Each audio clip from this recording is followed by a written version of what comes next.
there is a really peculiar timeline that began to manifest in the beginning of the 20th century.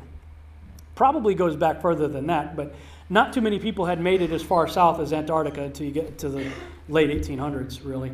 Remember I told you that Nimrod was born in 1908 AM, or year since creation. Well, in 1908 AD, an individual named Ernest Shackleton boarded a ship called the Nimrod and headed down to Antarctica on the Nimrod expedition. You can't make this stuff up. I found this by accident. I was on Google Earth looking around, Antarctica, and you know how it has the little icons, you can click on it and a picture will pop up, somebody took a photograph in that area or whatever. And I think I was in the Ross Ice Shelf area, if I remember right. And I saw a little icon, I clicked on it, and it said the Nimrod Hut. I'm like, what? The Nimrod Hut? So I started looking into that and found out the Nimrod Hut was created by these guys that went down there from the Nimrod expedition in 1908. And you can look it up. This is the Wikipedia entry on it, talking about them going down there. I'm like, wow, you got to be kidding me. So this is what intrigued me. Enoch. Enoch was not, for God took him, right? That's about all we get in Genesis. Enoch walked with God, and he was not, for God took him. Joshua, though, gives us a little bit more detail. In chapter 3 of Joshua, it tells us that they were looking for him, and they went looking for him in a place filled with snow. There were very large walls and stones of snow. Wait a minute. Enoch disappeared and went home, went to heaven in a place of snow? Whoa. Yeah, okay, so, One of the arguments people say about flat earth is, well, that's stupid. People would fall off the edge. Well, not really. Just do a Google search. Go on Google and search for coastline of Antarctica. And you're going to see that the coastline of Antarctica consists of 200 and 300 foot ice walls. No one's fallen off of anything. And then you see depictions like that where a dude peeking under the firmament. These are ancient depictions right there. So, I'm really intrigued by all this. More Antarctic expeditions follow after Shackleton. After World War II, the nations, especially Germany, Russia, and the United States, become literally obsessed with Antarctica. Now, a big part of that was, supposedly, after World War II, a lot of the Nazis went down there and supposedly set up shop in Antarctica. So we have this character, Admiral Byrd. Enter Admiral Byrd. He's the youngest admiral in the U.S. military. He is assigned a whole fleet of battleships and all kinds of stuff to go down to Antarctica, presumably to go look for Nazis. However, if you look into Admiral Byrd, prior to that, he became famous for declaring that he had gone inside the Earth, inner Earth, Agartha, through the North Pole. Okay, here's somebody with a lot of credibility, medals and decorations and rank, describing taking a plane up into the North Pole and going through a hole in the Earth and finding inner Earth. This is before going to Antarctica. So, yeah, sort of the official cover story history says that he went down there, the military wanted to see what's going on with the Nazis in Antarctica. But he had just said that he found inner Earth in the North Pole. So you got to know the guy's got to be thinking, I wonder what's in the South Pole, right?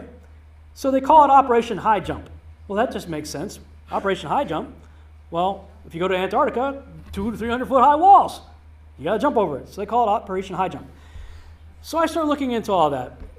This is where it got really interesting for me, and I'll just play the video of a video I made when I was just sort of thinking out loud. I said, you know what?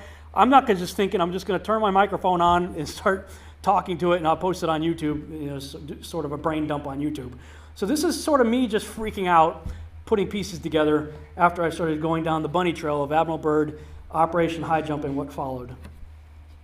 Now, with the tinfoil hat on, playing conspiracy theory here, the flat earthers are claiming, and I think it's a reasonable claim, that if that model is true, then we know we have a circle, the circle of the earth as described in the Bible, surrounded by Antarctica, the outer rim, that has a 200 or 300 foot ice wall, cliff, that keeps everything in, hence Operation High Jump. You got to get over that, right? So it looks like, at least from the flat earther perspective, that probably during Operation Deep Freeze, they may have found the edge of the dome, presumably anywhere from 800 to 1,200 miles inland from the coast. Then everybody pulls out, signs this treaty, says nobody can go back except under the express guidelines of the international community that signed the treaty.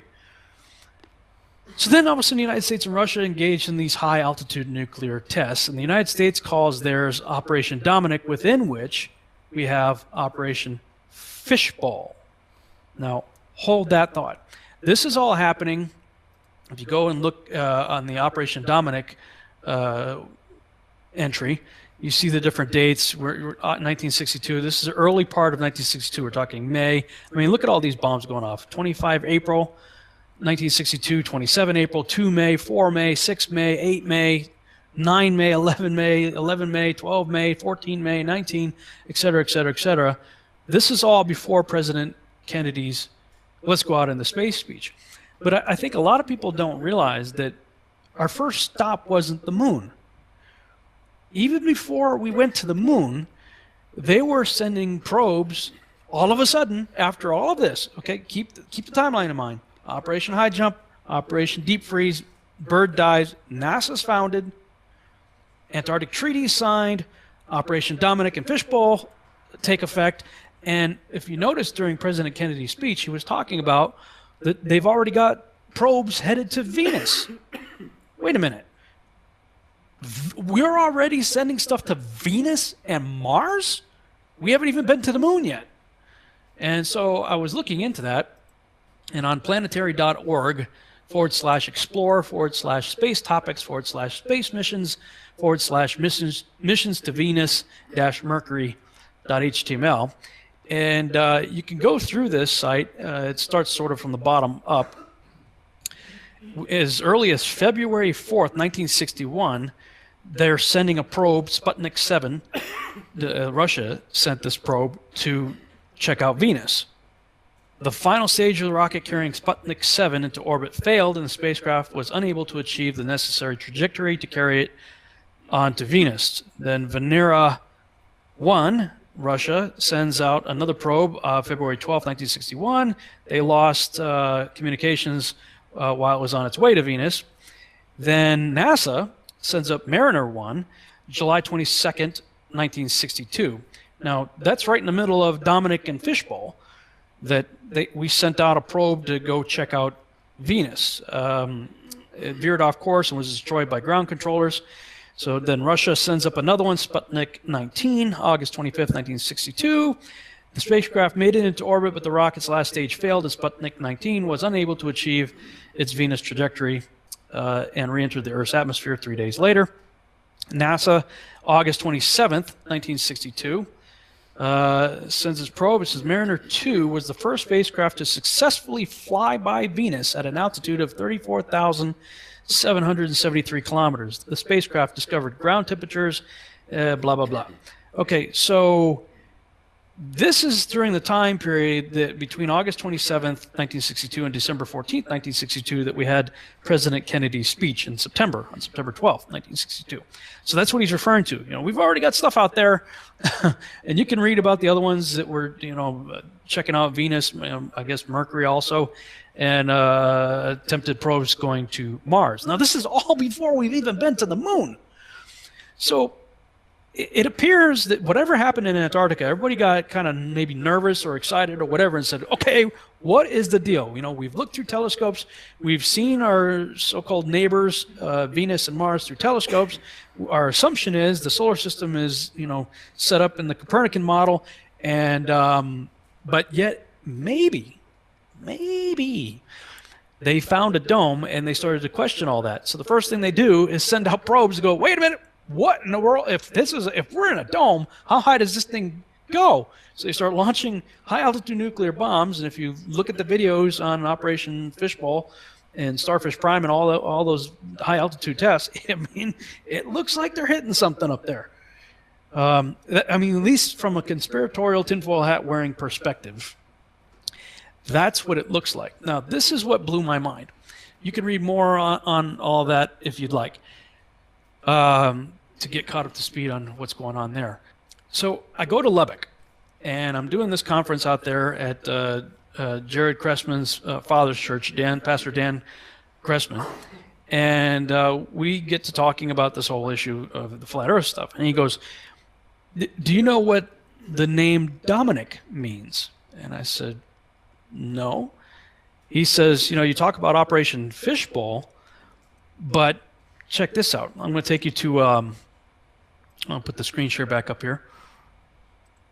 Take you to one of those name websites. I like using behindthename.com. Look up the name Dominic, Dominic, from the late Latin name Dominicus, meaning of the Lord. Fishbowl was part of Operation Dominic. It looks like they are sending high-altitude nuclear bombs to test the fishbowl of the Lord, i.e., the firmament.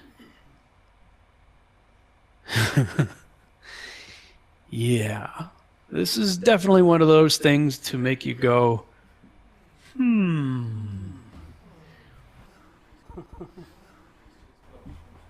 Think about it. Okay, Sputnik was a big deal.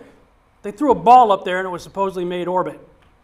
That was a huge achievement, right? What was that, 1957, I think? And now all of a sudden we're going to Venus and Mars and Mercury? We just put a soccer ball up there. That was a huge achievement. And all of a sudden we're going to Venus? We're going to Mercury and Mars? And we haven't even been we haven't been to the moon yet?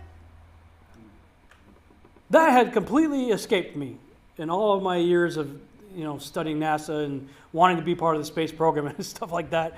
I mean, wrap your minds around that. They were using technology far less sophisticated than what we walk around with every day in our pocket. Right? Far less. I mean, barely above a pocket calculator those guys had. And they're sending stuff to Venus and Mercury and Mars in the early 60s after barely first getting Sputnik up there. We haven't even been to the moon yet. And in the same time they're doing that, this is right after high jump and deep freeze. Everybody leaves. NASA's formed, and I forgot to mention there in that video, DARPA was formed the same year NASA was formed. You know what DARPA is?